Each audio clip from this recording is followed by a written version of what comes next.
तो हम लोग पहुंच चुके हैं प्रश्नावली 4.1 में। कौन सा? एक्सरसाइज 4.1। 4.1 यानी एक्सरसाइज 4.1 में, जो कि समीकरण से संबंधित है, जो कि आप बेसिक जा करके देख भी सकते हैं, अच्छा से समझ भी सकते हैं। ठीक है, अभी हम क्वेश्चन की बात करते हैं। अगर तो कह रहा है पहला क्वेश्चन कि एक नोटबुक की कीमत एक कलम की कीमत से 2 गुनी है। इस कथन को निरूपित करने के लिए दो चरों वाला रैखिक समीकरण लिखिए। ठीक है, मान लीजिए नोटबुक की कीमत 1 रुपया और कलम की पता है 9th क्लास में ये समझो कि आपको सब कुछ परोस के दे दिया है, आपको बस खाना है। सब कुछ परोस के दे दिया, आपको बस खाना है। 10th में जाइएगा यही दो चर वाले रैखिक समीकरण में तो एकदम हाई लेवल हो जाएगा। लेकिन अगर आप 9th वाला ये नहीं पढ़े हुए रहिएगा, इसका बेसिक नहीं समझे हुए रहिएगा, तो 10th में जाकर के कोई फायदा नहीं, समझ में नहीं आएगा, दिक्कत होगा। समझ रहे हैं इस बात को? इस बात से आप समझिए, अवगत होइए। ठीक है, और मैथ एक ऐसा सब्जेक्ट है जिसके लिए आपको क्या करना पड़ेगा, पेशेंस रखना पड़ेगा, एक एक चीज को रिपीट करना पड़ेगा, एक एक चीज को दिमाग में घुमाना पड़ेगा। और हमेशा ऐसा होता है ना कि गनवा एकदम बजते जा रहा है रोडवा में, देखोगे तो ट्रैक्टर में एकदम भोजपुरी एकदम लहराऊगा झलकऊगा, तो बिहार में कॉमन सा बात है, एकदम रोड पे देखते होंगे झलकऊगा गाना बजते जा रहा होगा, तो वो तो याद हो जाता है 1 सेकंड में। लेकिन ये सब क्यों नहीं याद होता है? क्योंकि वो जो है इंटरेस्टिंग आपको लगता है। इंटरेस्टिंग लगने के साथ क्या होता है, उसको आप 1-2 बार रिपीट भी कर देते हैं, एकदम सुन लिए, उसके बाद यह वाला बज रहा था। समझ रहे हैं ना कम की बोले अब? ठीक है, तो ये सब चीज जो है आपको याद इसीलिए रहता है क्योंकि आप उसको रिपीट कर रहे हैं। तो ये कैसे याद रहेगा? इसको भी रिपीट कीजिए, दिमाग में बार बार घुमाइए घुमाइए घुमाइए।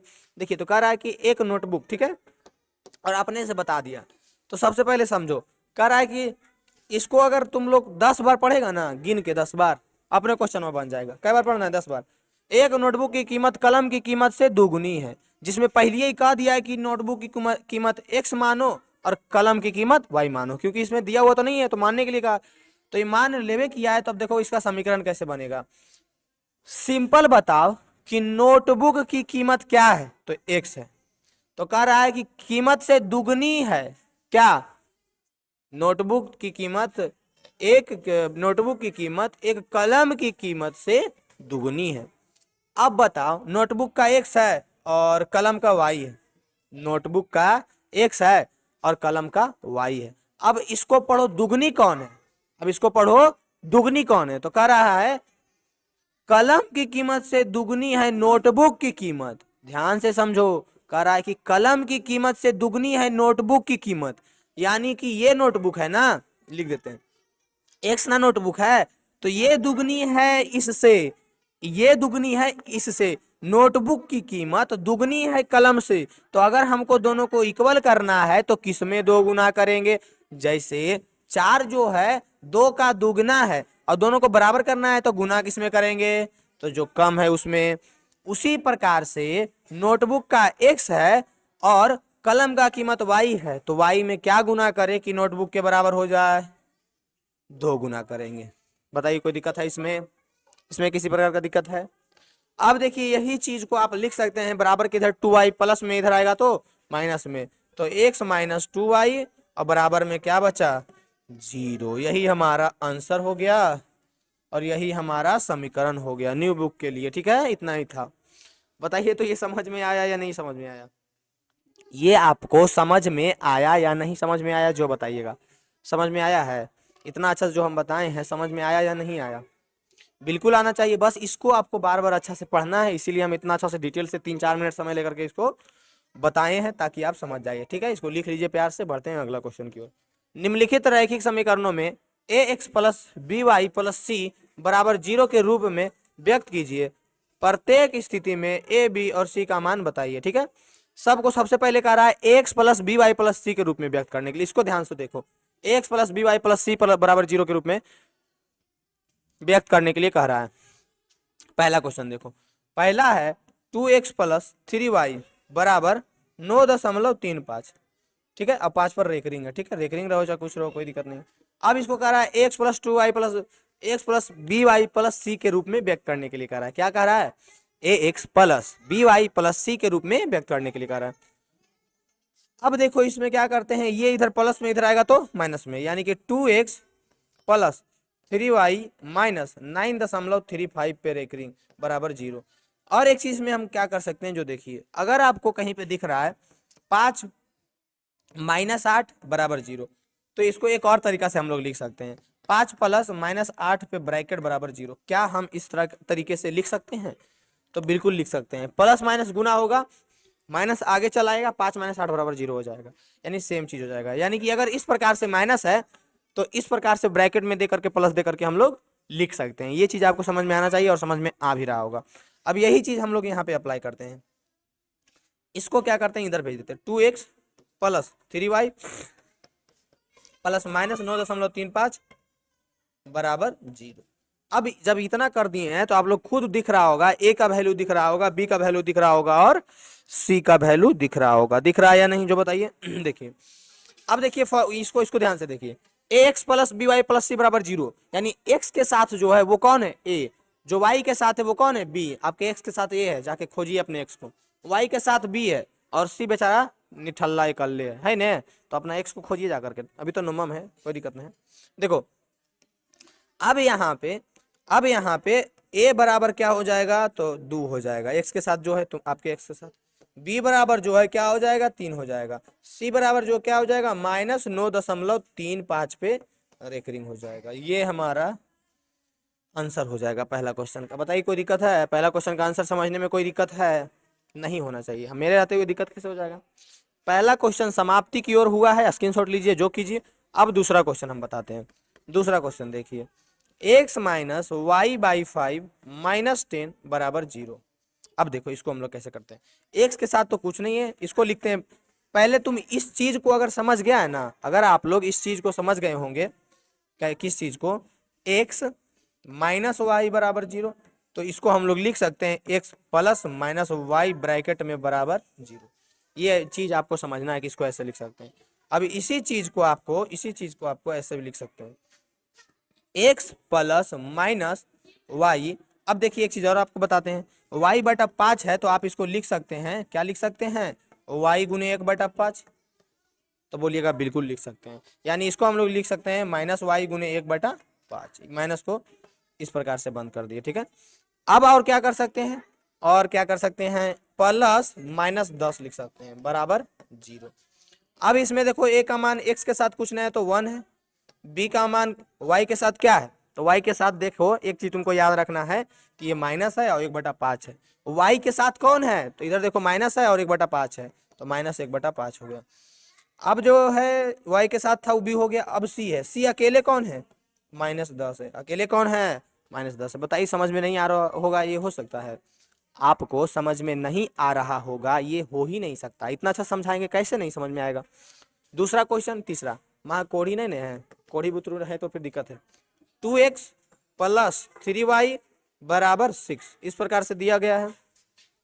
अब इसमें आप खुद बताइए, हम नहीं कह रहे हैं, आप खुद बताइए कि इसको हम लोग कैसे लिख सकते हैं। तो कहिएगा कि इसको लिख सकते हैं -2x प्लस 3y, इसको इधर भेजेंगे तो -6 बराबर 0 ऐसे लिख सकते हैं। अब कहिएगा इसी को लिख सकते हैं -2x प्लस 3y प्लस -6 बराबर 0। ax by c बराबर 0 के रूप में हो गया है। अब a का मान देखिए तो -2 है, b का मान देखिए तो 3 है, c का मान देखिए तो -6। बताइए तो कोई दिक्कत है इसमें, किसी प्रकार का दिक्कत आपको लगता है? दिक्कत लगता है क्या? नहीं ना लगेगा। तीसरा क्वेश्चन हो गया। तीसरा के बाद चौथा नंबर क्वेश्चन देखिए, फटाफट एकदम उड़ाते जाना। x बराबर 3y दिया हुआ है, x बराबर क्या दिया हुआ है, 3y। अब इसी को हम लोग इसको इधर भेज सकते हैं, x माइनस 3y बराबर 0। अब c भी इसमें कुछ नहीं दिख रहा है ना, तो c का इलाज हम दो तरीके से करेंगे। सबसे पहले देखिए, x प्लस -3y प्लस 0 बराबर 0। क्या हम 3y में 0 जोड़ सकते हैं? क्या 0 जोड़ने पे कोई फर्क आएगा उसमें? तो कहिएगा नहीं आएगा। तो फर्क आएगा ही नहीं तो हम लोग तो जोड़ सकते हैं। जी बिल्कुल जोड़ सकते हैं। यानी कि a का वैल्यू आ गया 1, x के साथ क्या है, 1 है, कुछ नहीं तो x बोले तो 1x, और y के साथ क्या है तो -3 है, यानी कि b का मान आ गया -3 और c का मान 0 देखिए आ गया। तो इस 0 को दो तरीके से ढूंढ सकते हैं। ये तो आपको दिख रहा होगा c बराबर 0, या तो फिर आप डायरेक्ट ऐसे सोचिए कि कुछ नहीं दिया हुआ है c का मान, इसमें c का मान कुछ नहीं दिया हुआ है। इसका मतलब क्या है, कुछ नहीं मतलब 0। कुछ नहीं मतलब क्या होता है, कुछ नहीं का मतलब क्या होता है, शून्य होता है, 0 होता है तो 0 है। चौथा हो गया।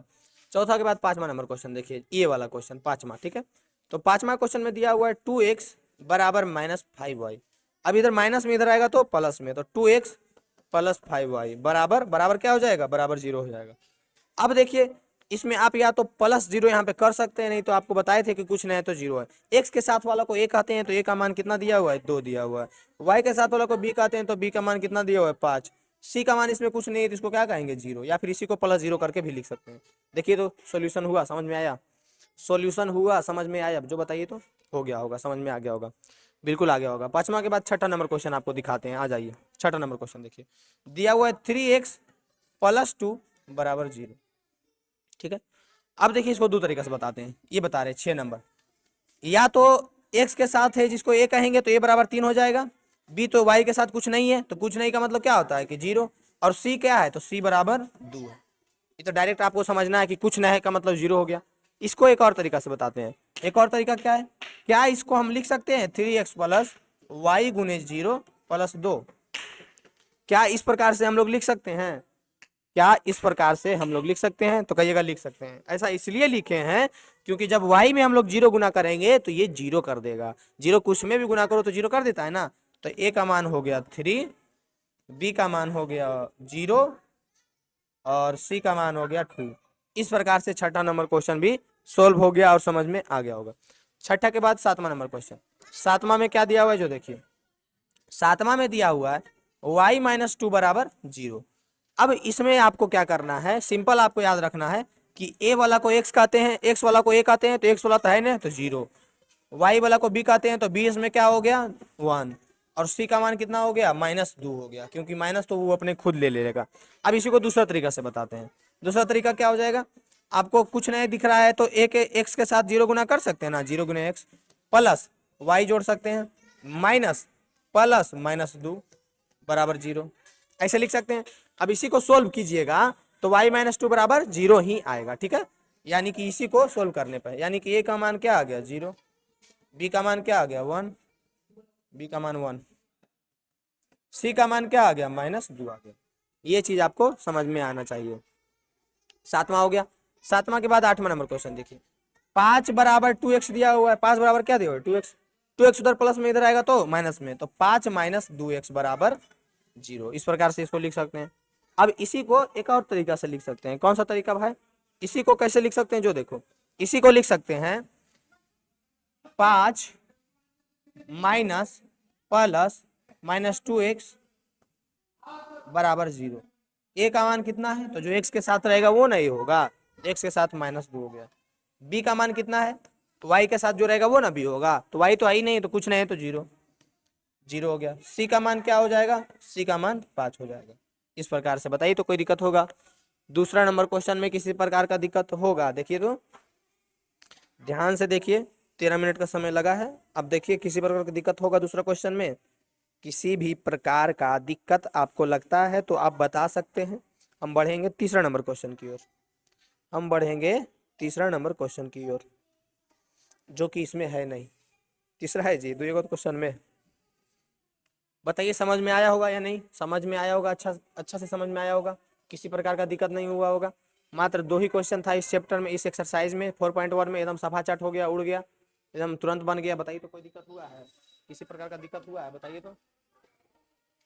नहीं ना हुआ है दिक्कत, नहीं हुआ है दिक्कत, तो अब बढ़ेंगे हम अगला की ओर। आप लोग बताइए इसमें कोई भी समस्या परेशानी हो तो आप कमेंट में बता सकते हैं, पर्सनल हमको बता सकते हैं, जो कि आपको पता है कैसे बताना है, ठीक है। बार बार एक ही चीज़ नहीं बताएंगे, आपका टाइम वेस्ट क्यों करें, आप स्टूडेंट है, ध्यान से पढ़िए, ठीक है। आज के लिए इतना ही।